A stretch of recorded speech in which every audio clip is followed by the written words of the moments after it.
Assalamualaikum warahmatullahi wabarakatuh. Waalaikumsalam warahmatullahi wabarakatuh.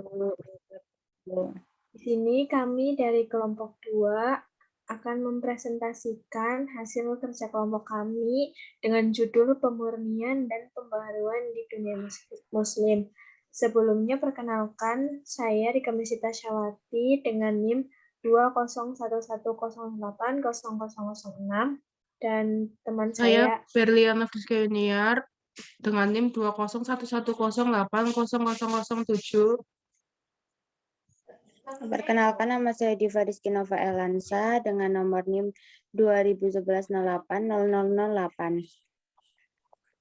dari program studi teknologi radiologi pencitraan D4. Yang pertama yaitu pengertian. Pembaruan dalam Islam atau nama lainnya pemurnian, modernisasi, aliran salaf, gerakan kaum muda memiliki banyak bentuk, berbagai penyebab dan tempat serta waktu yang berbeda. Kemudian pembaruan dalam bentuk pemulihan dalam arti mengembalikan faham dan praktek agama kepada dua sumber yaitu Al-Quran dan As-Sunnah dengan meninggalkan pertengkaran mazhab dan bid'ah yang disisipkan orang ke dalamnya. Gerakan pembaruan merupakan gerakan pemurnian yang dilakukan sang pembaru dengan mengusung perlunya tafsir Islam murni untuk kepentingan zaman. Frame yang digunakan al-ruju ila Al-Quran wal As-Sunnah yang pada perkembangannya menjadi landasan normatif di kalangan Islam modernis. Disinilah gerakan pemurnian keagamaan menjadi niscaya untuk diketengahkan. Dengan gerakan tersebut, agama tidak hanya bernuansa mistik dan langit, tetapi lebih membuka cakrawala pembaruan dari Islam a-ilahiyah menjadi Islam ilahiyah. Betapa hebatnya paham-paham yang dihasilkan para ulama atau pakar di zaman lampau itu, tetap ada kekurangannya dan selalu dipengaruhi oleh kecenderungan, pengetahuan, situasi sosial, dan lain sebagainya. Paham-paham di masa sekarang mungkin masih banyak relevan dan masih dapat digunakan, tetapi mungkin sudah banyak yang tidak sesuai lagi. Selain itu, pembaruan Islam dapat berarti mengubah keadaan umat agar mengikuti ajaran yang terdapat di dalam Al-Quran dan As-Sunnah. Kemudian selanjutnya ada kemajuan peradaban di berbagai bidang. Yang pertama yaitu Kesultanan Utsmani yang didirikan oleh Utsman. Dinasti Utsmani berbentuk kesultanan yang beribu kota di Istanbul, Turki. Berasal dari suku bangsa pengembara yang bermukim di wilayah Asia Tengah, salah satunya suku Kayi. Utsman bergelar Padishah Al-Utsmani. Di bawah kepemimpinannya wilayah kesultanan semakin luas dengan menaklukkan beberapa wilayah seperti Azmir 1327 Masehi, At-Taransani 1356 Masehi, Iskandar 1338 Masehi, Ankara 1354 Masehi, dan Galpani. Pada masa pemerintahan Muhammad Al-Fatih, Kesultanan Utsmani mengalami puncak kejayaan dan dapat menaklukkan wilayah Bizantium serta Konstantinopel 1453 Masehi. Kemajuan Kesultanan Utsmani di bidang pemerintahan dan militer. Dan yang kedua, Kerajaan Safawi yang didirikan oleh Syah Ismail di Tabriz. Pada masa pemerintahan Syah Abbas, Kerajaan Safawi mengalami puncak keemasan. Syah Abbas ingin dari ketergantungan dukungan kekuatan militer Izilbazi, maka ia membentuk kekuatan militer yang terdiri dari budak Kaukasus dan Georgia. Strategi ini berhasil mengusir Uzbek di Hirazan pada tahun 1598 Masehi, dan kemajuan di bidang pemerintahan dan politik. Kemudian yang ketiga, Kerajaan Moghul.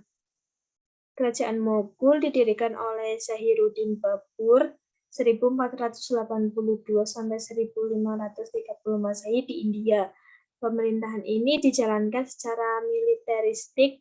Pemimpin daerah dipimpin oleh seseorang komandan Sipah Saleh. Dalam kerajaan Moghul ini terjadi kemajuan di berbagai bidang. Salah satunya yaitu ekonomi dan pertanian, yang dipacu oleh stabilitas politik yang aman dan pemerintahan yang stabil. Karya Malik Muhammad Jayadi yang berjudul Padamayat menjadi karya sastra yang paling menonjol. Demikian juga pembangunan Masjid Indah yang megah yang berlapis mutiara yang disebut Taj Mahal. Selanjutnya akan dilanjutkan oleh Firliana. Penyebab kemunduran peradaban Islam. 1. Krisis dalam bidang sosial dan politik. Syariat Islam adalah demokratis pada pokoknya dan prinsipnya musuh bagi absolutisme dari Stordrat 1996. Awalnya adalah rapuhnya penghayatan ajaran Islam, terutama yang terjadi pada para penguasa. Bagi mereka, ajaran Islam hanya sekedar diamalkan dari segi formalitasnya belaka, bukan lagi dihayati dan diamalkan sampai kepada hakikat ruhnya. Pada masa itu, ajaran Islam dapat diibaratkan bagaikan pakaian di mana kala dikehendaki baru dikenakan, akan tetapi tidak perlu bisa digantungkan. 2. Krisis dalam bidang keagamaan. Kondisi dunia Islam yang dipenuhi oleh ulama-ulama yang berkualitas dibuatnya redus dan pudar. Nur Islam yang di abad-abad sebelumnya merupakan kekuatan yang mampu menyinari akal dan pikiran umat manusia dengan terang benderang. Krisis ini berpangkal dari suatu pendirian, sementara para ulama menyatakan pintu ijtihad telah tertutup. Untuk menghadapi berbagai permasalahan kehidupan umat Islam cukup mengikuti pendapat dari para imam mazhab. Dengan adanya pendirian tersebut mengakibatkan lahirnya sikap memutlakkan semua pendapat imam-imam mujtahid. Yang ketiga, ada krisis dalam bidang pendidikan dan ilmu pengetahuan. Pusat-pusat ilmu pengetahuan baik yang berupa perpustakaan maupun lembaga pendidikan diporak-porandakan dan dibakar sampai punah tak berbekas. Akibatnya adalah dunia pendidikan tidak mendapatkan ruang gerak yang memadai. Cordova dan Baghdad yang semula menjadi lambang pusat peradaban dan ilmu pengetahuan beralih ke kota besar di Eropa. Yang selanjutnya ada pemurnian dan pembaharuan. Dalam menerapkan ajaran Islam, umat perlu selektif dan menerapkan ajarannya. Artinya, menyerukan agar Islam kembali dan berpegang kepada Al-Quran yang sudah pasti menggambarkan semua syariat Allah atas kehidupan manusia. Sebab Al-Quran secara gamblang menerangkan siklus kemunduran, kehancuran, kejayaan, dan kebinasaan suatu bangsa. Dengan adanya gambaran tersebut, maka umat Islam diharapkan mampu melihat keadaan dan kejadian yang telah silam sebagai cerminan yang akan ia lakukan di kemudian hari. Ini perlu sekali diperhatikan sebab hingga saat ini kaum muslim di berbagai dunia telah kehilangan kemerdekaan dan kemampuan untuk menentukan atau merancang nasib mereka sendiri. Mustahid perlu berani tampil di pentas dunia dan membangun dengan gagasan-gagasan yang Qur'annya sebagai sebuah sumbangan nyata terhadap peradaban Islam yang besar. Dari situlah Muslim mampu kembali bangkit dan meraih posisi unggul yang pernah dicapai oleh generasi pada masa Rasulullah dan para sahabatnya. Selanjutnya akan dibacakan oleh Diva Rizky Novelansa.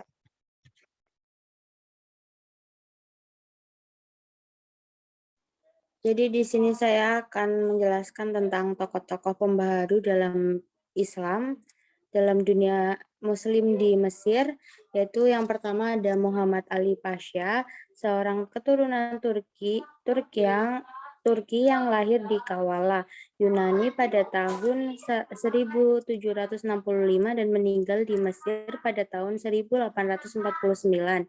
Ia merupakan Sultan Utsmani yang resmi pada tahun 1805 Masehi. Selama berkuasa, ia mendirikan sekolah militer pada tahun 1815, sekolah teknik pada tahun 1816, dan sekolah kedokteran pada tahun 1827.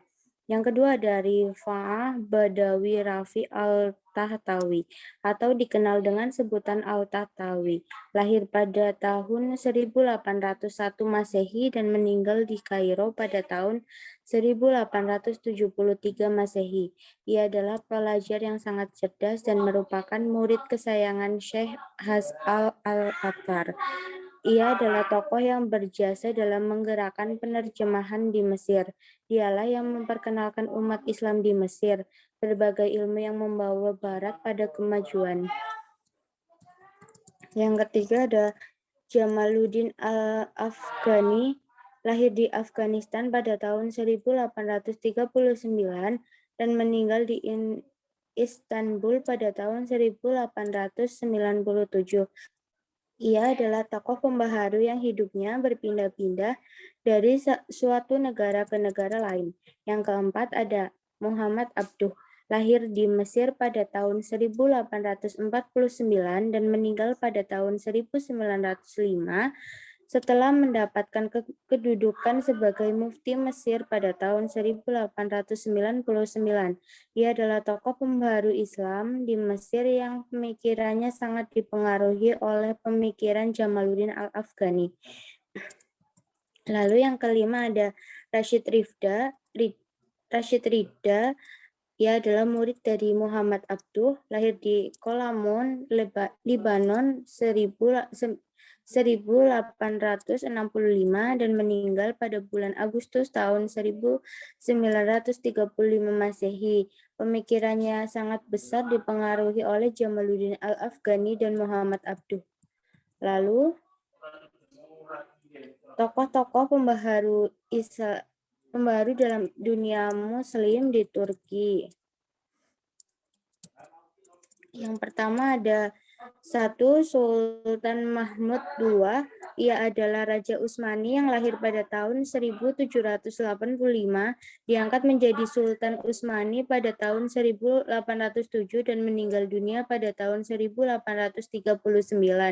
Sultan Mahmud adalah pelopor pembaharuan dari kaum raja, sebagaimana juga Muhammad Ali Pasha di Mesir. Yang kedua, Mustafa Rashid Pasha. Beliau lahir di Istanbul pada tahun 1800. Pada tahun 1834, beliau dikirim sebagai duta besar kerajaan Utsmani di Paris, Prancis. Mustafa Rashid adalah pemuka Tanzimat, yaitu pembaharuan lanjutan dari usaha-usaha yang telah dilakukan oleh Sultan Mahmud II. Yang ketiga ada Zia Pasha. Ia adalah anak pegawai kantor cukai di Istanbul, lahir pada tahun 1825 dan meninggal pada tahun 1880. Ia adalah pemuka Utsmani muda atau Yeni Osmanlilar atau Young Ottoman. Utsmani muda adalah gerakan rahasia dari golongan inteligensia kerajaan Utsmani yang banyak menentang kekuasaan absolut sultan. Lalu ada tokoh-tokoh pembaharu dalam dunia Muslim di India, Pakistan. Yang pertama ada Syed Ahmad Syed, lahir pada tahun 1786 di Rae Bareli, Lucknow, India. Ia adalah pemimpin gerakan Mujahidin. Gagasan pembaharuan tertuang dalam sebuah buku karyanya yang berjudul Syiranti Mustaqim. Ia meninggal di Balekot dalam sebuah pertempuran dengan pasukan Sikh. Dari itulah gelar nama syahid beliau didapatkan. Yang kedua ada Syahid Ahmad Khan, lahir di Delhi pada tahun 1817. Ia termasuk keturunan Nabi Shallallahu Alaihi Wasallam dari jalur Husain dan cucu dari Syahid Hadi, seorang pembesar istana Mughal pada masa pemerintahan Alamgir 1754 sampai 1759 Masehi. Ia adalah tokoh utama dari gerakan Aligarh, sebuah gerakan pencerahan yang dimulai dari kampus Universitas Islam Aligarh. Yang ketiga ada Syahid Amir Ali, lahir dari keluarga Syah pada tahun 1849 dan meninggal pada tahun 1928 pada usia 79 tahun. Pendidikannya dimulai dari perguruan tinggi Mushinia Kalkuta, lalu melanjutkan pendidikannya di Inggris pada tahun 1877. Yang keempat ada Muhammad Iqbal, lahir pada tahun 1876 di Sialkot, India. Ia belajar di Lahore, kemudian meneruskan ke Inggris pada tahun 1905 di Cambridge University untuk belajar filsafat. Kemudian pindah ke Jerman untuk meneruskan studi di Munich, mengambil gelar PhD dalam bidang tasawuf. Lalu yang kelima ada Muhammad Ali Jinnah, lahir di Karachi, India pada tahun 1876. Ia belajar di London untuk bidang hukum dan menyelesaikan studinya di sana pada tahun 1896. Ia adalah pemimpin Liga Muslimin yang sangat berpengaruh di India. Sekian presentasi dari saya. Apakah ada ditanyakan? Sebelumnya mohon maaf, sebelumnya dosen pengampu dari matkul Kemuhammadiyaan adalah Pak Muntohar. Terima kasih. Sekian presentasi dari kelompok 2. Mohon maaf jika ada kesalahan dalam penyampaiannya. Wassalamualaikum warahmatullahi wabarakatuh. Waalaikumsalam warahmatullahi wabarakatuh.